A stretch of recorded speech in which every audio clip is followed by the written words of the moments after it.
Hello and welcome to Lost Love Chronicles. I have to be the dumbest man on earth.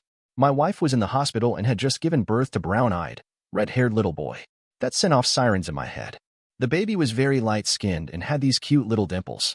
Yep, it turns out that there is a story to tell. My wife told one, and now it's time for the truth. Hi, I'm Jeff Patterson and my wife is the one and only Jen. I never thought my wife would cheat on me. I love her with all my little heart. Before we got together, Jen had been married to Hugh for 8 years, and they had one son. Hugh Jr. Hugh Sr. was never an issue for me because he truly didn't care what was going on with Jen. I know this because Hugh is one of my lodge brothers. Hugh said from the beginning that he thought she was a 304. Hugh said, "Jeff, you can't turn a 304 into a housewife." I was pissed and, of course, I wanted to take it outside. When Hugh came outside, he put his hand up to say stop and then asked me why were we fighting. I said, "Hugh, I can't have you calling my wife a 304. I know she's your ex, but I am her husband now." Hugh stood there and looked at me. He said, "You're right, Jeff. I am sorry, but as a brother of this lodge, when the time is right, you'll need my help. Don't be afraid to ask for it." Hugh shook my hand and went back inside. It would be a long time before he called Jen a 304 again. I felt from that moment, Hugh was a friend. He never held anything against me and even seconded a few of my motions. So, I had no problem with him. Jen, on the other hand, hated Hugh with a passion. At lodge events, she would go out of her way to compete with him and his wife, Sammy. Once Sammy was talking to a few of the lodge wives when Jen came up and asked, "How's the Debbie doing?" Sammy smiled and replied, "Very well. He just brought me a Range Rover. It's a couple of years old, but it's good for the family." Jen said, "I don't see him around. He must be at the bar." Sammy said, "No, he's outside talking to the lodge president about building a clubhouse for the kids." With that, Jen left, walked over to me and said, "We need a new car. A new Range Rover, and it needs to be fully loaded." I shook my head. Hugh had just told us how he traded in his truck to get his wife a Range Rover. He said Sammy needs it for the kids and work. Hugh always did what was needed. He drove an old model Ford F-150, old and rusty, but still runs fine. I said, "Jen, money doesn't grow on trees. But once you get back to work, you have to help pay for it." You see, Jen didn't work while she was married to Hugh. She did get a job after the divorce, but now she was out of work again. After Jen fussed for a few, she left to talk with some of the other wives. I sat down and talked to some of my lodge brothers. We talked for about an hour, then I started looking around for Jen. I spotted her about 10 minutes later. She was dancing with a lodge brother, so I went out to cut in. Jen said, "Hi, honey, what up?" I said, "Nothing. I just want to dance with my sexy wife." So I cut in and my lodge brother left. I asked, "Jen, are you enjoying yourself?" She said, "Yes, I am, but it will be even better if you get me home and in bed." I didn't have to be asked twice. She grabbed her purse, and we headed for the door with me waving goodbye to my lodge brothers. Once we got in the car, Jen was on me, and she gave me an earth-shattering climax. Then she yelled, "Drive, boy." It was so good, I almost ran over a nun. I'm glad I didn't because while the she was good, it wasn't going to help good. Once we got in the house, she looked at me and smiled. We had the wildest sex ever. The next morning, I was on the Range Rover website. Things were going good for us. Work was fine. The lodge was doing great, and sex was unbelievable. Then Jen laid the bomb on me. "Jeff," Jen said, "I'm 3 weeks pregnant." The first thing that crossed my mind was 45 years old and pregnant. By the time this kid gets out the house, I'll be on Social Security. Boy, that was a bombshell. I have 2 kids and Jen had Hugh Jr. He is 25 and has a kid of his own. Sandy, my daughter, is a senior at LSU and my son Jacob is a junior at Ole Miss. "Jen, are you sure?" I asked. "Yes, I'm sure. I just got back from the doctor's office." "Are we having a boy or girl?" I asked. "That's what we need to talk about." "Do you really want to have another baby?" said Jen. I asked her, "What did you want to do?" She replied, "We should think about it." Needless to say, it was a long night. The next morning, as Jen was leaving, I asked, "What do you have planned for today?" Jen looked and said, "I don't know what's going on at the lodge. After I get my hair done, I'll give you a call." "Okay, sexy. I love ya, and I'll talk to you later, babe," I said. Then she was out the door in a flash. About 20 minutes later, the phone rang. "Hello," I answered. "Good morning. Is Mrs. Patterson in?" the caller asked politely. I said, "No, but this is her husband. Can I help you?" "Sir, your wife left her credit card here at the front desk. We were letting her know so that she could pick it up." "Front desk? What front desk?" I asked. "Which hotel are you at? I can come by and pick it up myself and save her the trip." "We're at the Hyatt Regency East." "You have a very nice hotel there," I told the man. "Thank you, sir. The card will be waiting for you at the front desk." "Why do you suppose would my wife be at the Hyatt?" I called Visa and asked for an itemized statement. They asked me, "For which card number?" I didn't have her card number, so I said, "Both." The lady on the phone asked me to hold on while she went to his supervisor. The supervisor said, "Mr. Patterson, one of the cards is her personal card. We can't send you that bill."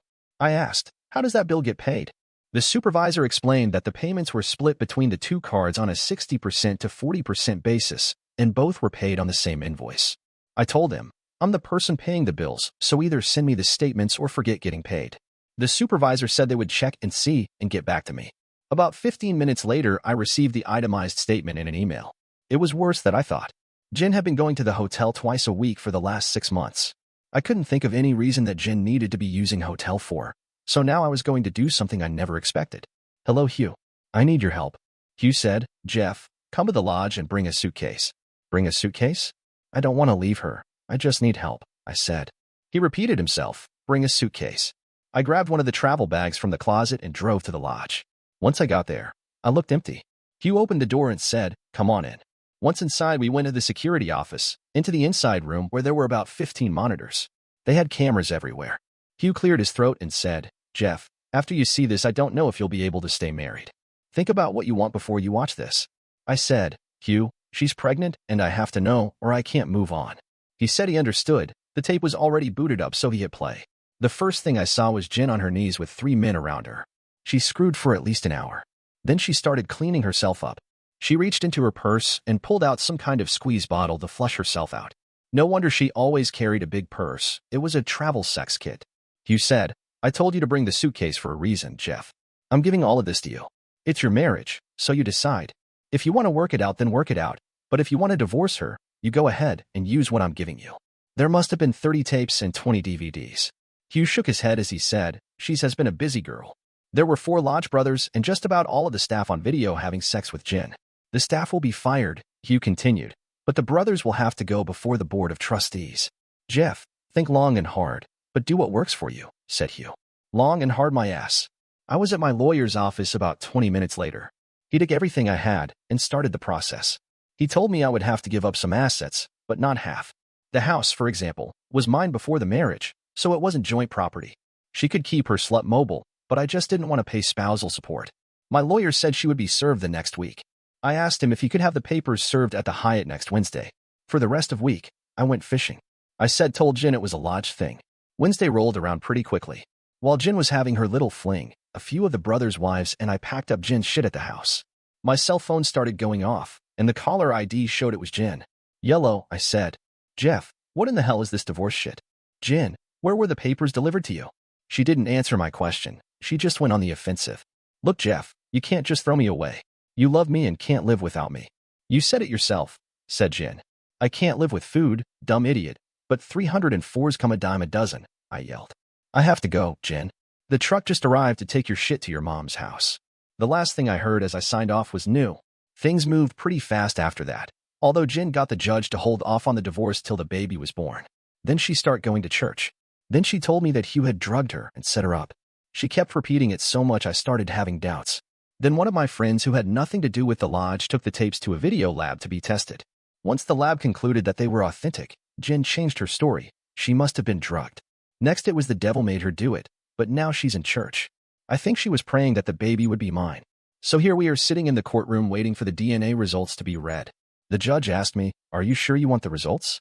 I responded, "Yes, Your Honor." The judge opened the results and asked Jin, "Do you know who the father of this child is?" "Yes, Your Honor." "It's Jeff Patterson," she said. He looked at Jin and shook his head. "The game is over, Mrs. Patterson. Your husband is not the father of this child." The judge gave me an 85-15% split of our assets because we had only been married for 3 years.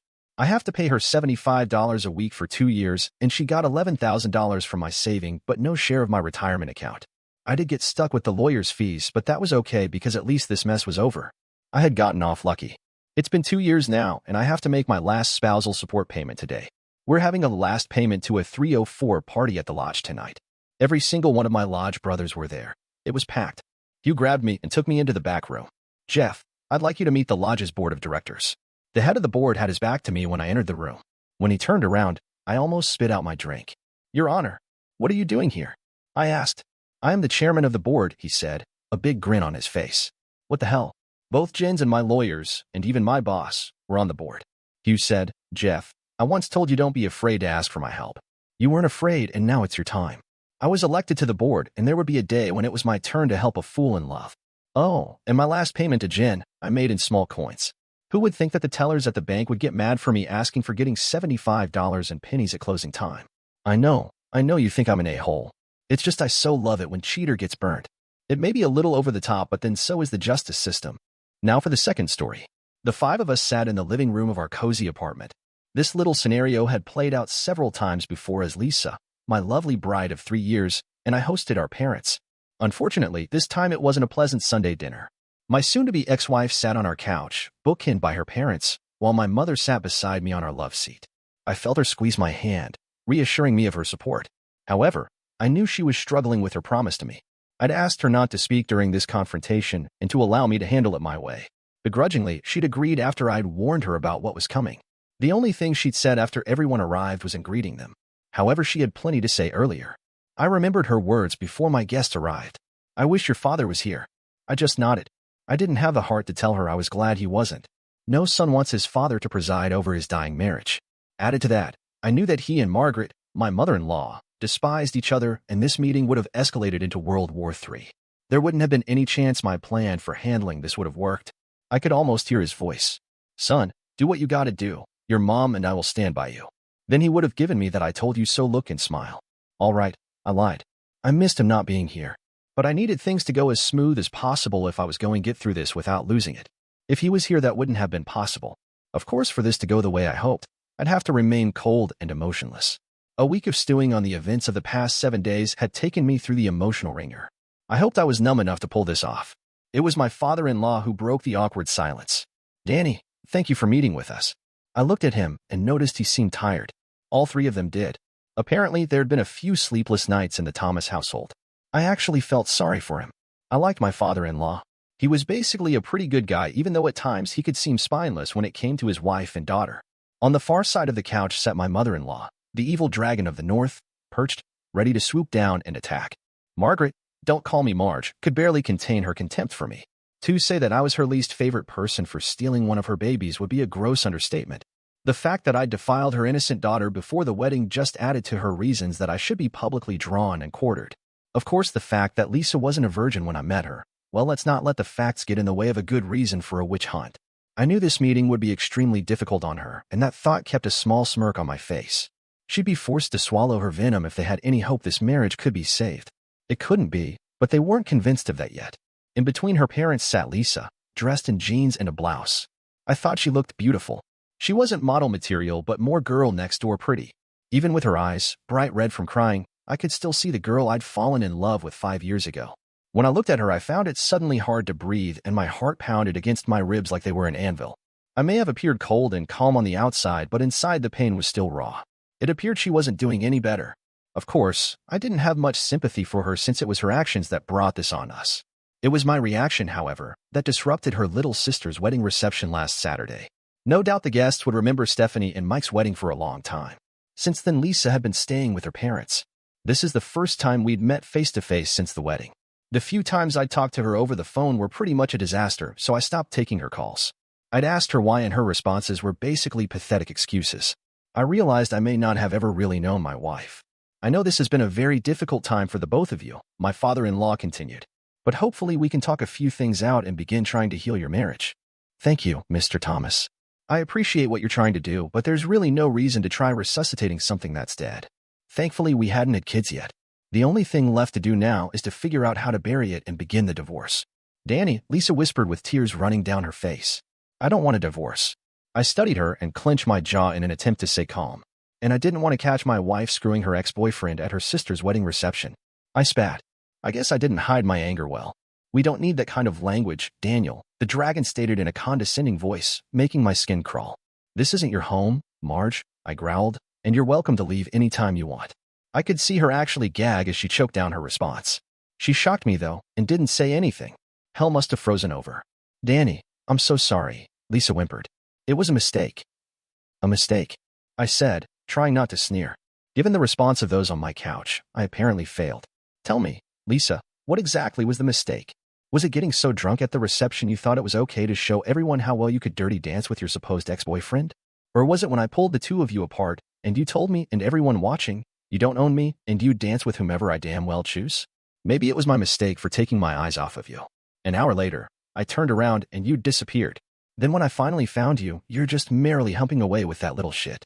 I sure as hell know it wasn't a mistake when I hit him and kept hitting him until you started screaming that I was killing him. I might have been wrong to stop though, because when I turned to face you, the little coward ran. So tell me, Lisa, just where exactly was the mistake? Were you dancing so close that when you looked down you went, oops, look what accidentally got stuck in me? Danny, it was just.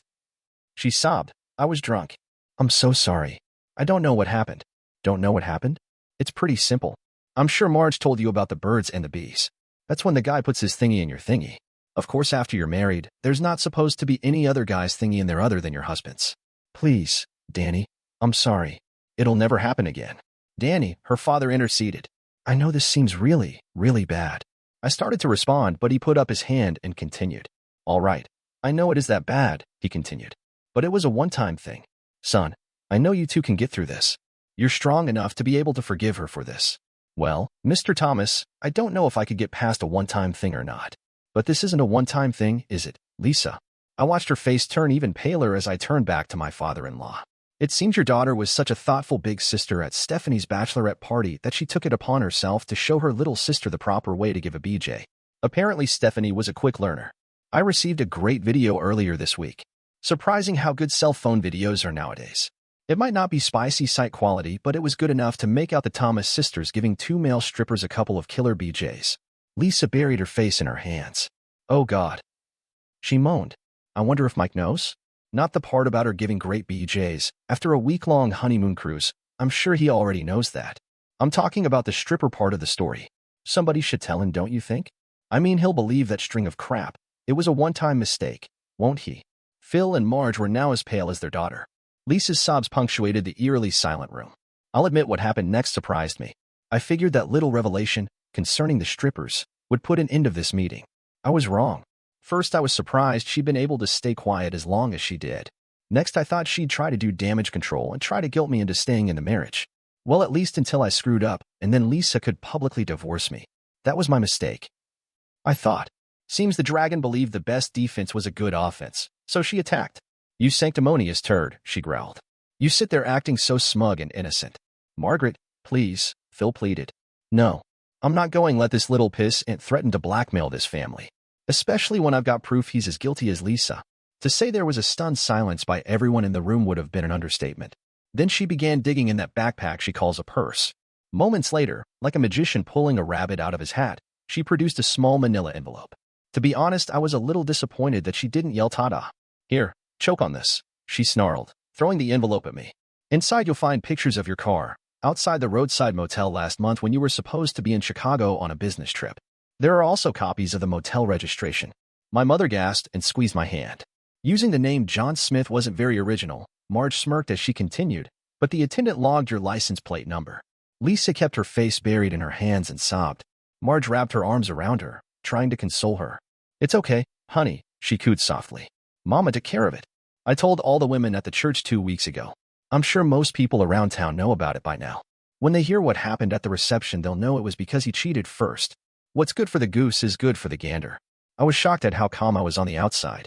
Inside, my heart was trying to break through my chest while my brain screamed at me to slay the dragon. Maybe I was in shock. I looked through the contents of the package and then gave it to my mother. I noticed she had tears forming in her eyes. I gently patted her hand and smiled. Well, Marge, I stated calmly as I turned my attention back to the beast. Before you plan on your own little CSI episode, you might want to brush up on your detective skills. That Chicago business trip was actually a training seminar my company sent me to in order to get certified. I have about 30 other attendees that can vouch that I was at every boring session for all 4 days. While I was out of town, we put Lisa's car in the shop for some maintenance repairs. Want to guess whose vehicle she drove while it was in the shop? Another little piece of information that you'll find interesting. Do you remember the names of the people who work with Lisa down at the Southside Medical Clinic? Come on, Marge. Surely you remember Dr. Sammy? Well, his full name is Dr. Samuel Jonathan Smith. But my father-in-law sputtered. He's older than I am. Yeah, seems your little girl has daddy issues to go along with some latent 304 tendencies. Good luck with counseling. Danny. Lisa whispered. Yeah, I know. I snapped at her. It was only a one-time. I stood and looked at the trio sitting on my couch. I didn't think I could hold it together much longer, so I needed this to be over quickly. I think we pretty much said everything that needed to be said. It's time for you all to leave. Phil stood and helped Lisa to her feet. Marge remained sitting, frozen. I thought at first maybe she was having a seizure or maybe even a stroke, but no such luck. She gathered herself and stood. Staring at me straight in the eyes, she gave me a parting shot. I expected better from you, Daniel. And I expected nothing less from you, Marge. You acted just like the self-righteous, hypocritical witch that you are. Now get the hell out of my apartment. She left angry, but at least she left. Phil surprised me by giving me a big hug before he chased after her. That only left Lisa. When she looked up at me with her beautiful green eyes, puffy from crying and so full of pain, I couldn't stop my own eyes from watering. Danny, I can't tell you how ashamed I am, she said softly. I'm so sorry. Not half as sorry as I am, Lisa. I'm sorry I wasted my love on someone like you. She sobbed and ran out the door. As I closed the door behind her, my emotions overwhelmed me. I rested my head on the door and fought a losing battle, trying to hold back the tears. The simple fact was I loved the lying, cheating 304, and she'd hurt me like I'd never been hurt before. I still didn't know why she'd cheated, but then even knowing the reason wouldn't have changed the fact my marriage was dead. I knew my pain, anger, and depression weren't going to go away anytime soon. My mother came over and hugged me. You okay? She said softly.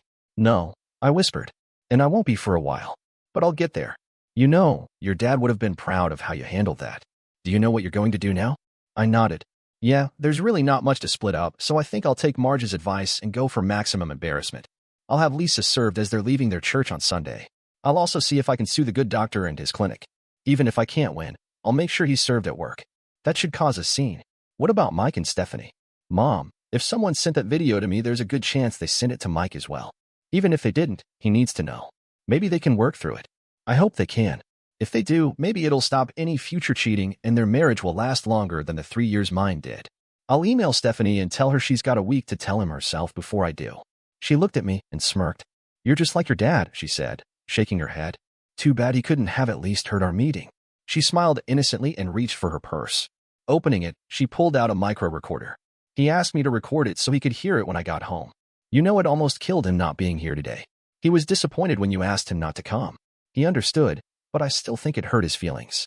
Well, it looks like I'll have plenty of time to make it up to him since most of my future plans are now in the toilet. I slowly shook my head and sighed. I feel like I've wasted 5 years of my life. No, she said softly, not wasted. You just learned some very painful lessons. Hopefully you'll use it to make your next marriage even stronger. Next marriage? I snorted. I'm not sure I'll ever trust another woman enough to marry her. She stepped back and smiled at me. Honey, you're 27. It will take a long time, but you'll find some lucky girl who will be special enough for you to try again. My mom, I chuckled, the eternal optimist. She reached up and kissed my cheek. I have to be. I'm still expecting some grandbabies out of you. We both laughed. The sound of our laughter reassured me. I'd be happy again. Someday.